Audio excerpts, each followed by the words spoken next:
L'esturgeon au bassin, conseils et alimentation.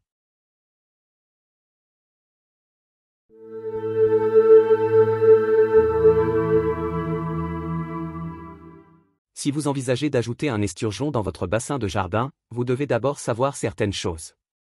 Les esturgeons sont de gros poissons et nécessitent beaucoup d'espace. Les esturgeons ne sont pas recommandés aux débutants, car ils nécessitent des soins et une attention particulière. En bassin, sa taille peut atteindre jusqu'à 1,2 voire 1,5 mètres et même plus si votre bassin est très grand. Toutes les variétés ne sont pas adaptées au bassin, car cela risque d'être difficile à gérer avec un esturgeon européen qui peut mesurer jusqu'à 4 mètres ou l'esturgeon beluga QI peut mesurer jusqu'à 5 voire 6 mètres. Cela va prendre beaucoup de place dans votre jardin et il risque de se sentir à l'étroit. Ainsi, vous devrez choisir des types d'esturgeons plus petits qui conviennent mieux à votre bassin, on peut citer parmi les plus courants en France. Esturgeon Barry. Esturgeon Diamant. Sterlet.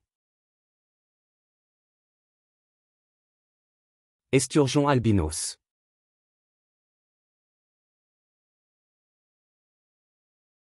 Sept conseils pour votre esturgeon en bassin.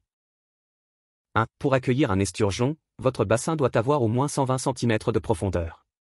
2. Dans un bassin, il faut compter un esturgeon pour 1000 litres d'eau. 3. Le fond du bassin doit contenir idéalement une couche de boue et très peu de plantes. Il faut éviter les graviers pointus au fond du bassin et même le sable.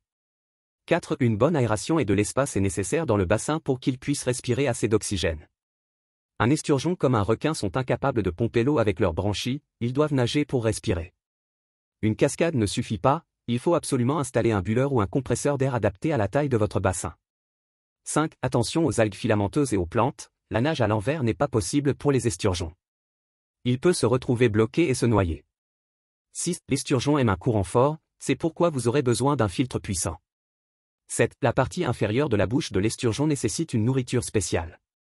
Il va fouiner dans le sol pour trouver à manger, végétaux, vers, larves d'insectes, mais en théorie, il ne trouvera pas assez de nourriture, faudra lui apporter un peu de granulés pour esturgeon.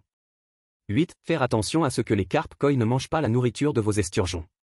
2 astuces pour cela, vous pouvez nourrir l'esturgeon et les coïs à 2 endroits différents. Sinon il faut mettre la nourriture de l'esturgeon directement au fond du bassin, par exemple avec un tube PVC. 9. Maintenir un fond propre est essentiel. Au fur et à mesure que la saleté s'accumule, du gaz peut se former, ce qui peut rendre l'esturgeon malade et même le tuer.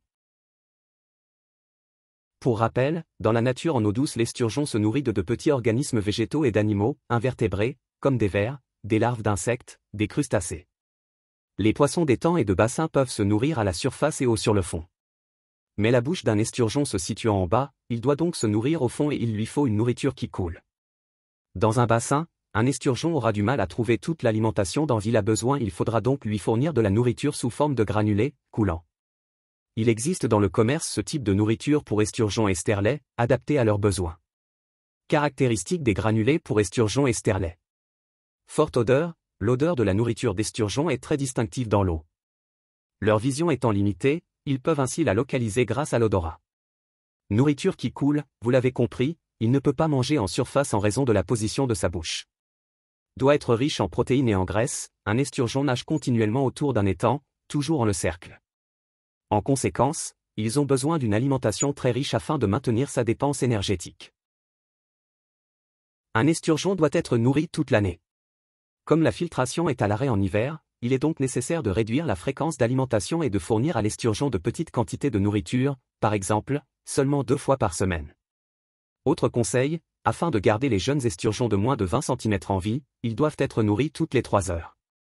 Dans ce cas, un distributeur automatique peut être bien pratique.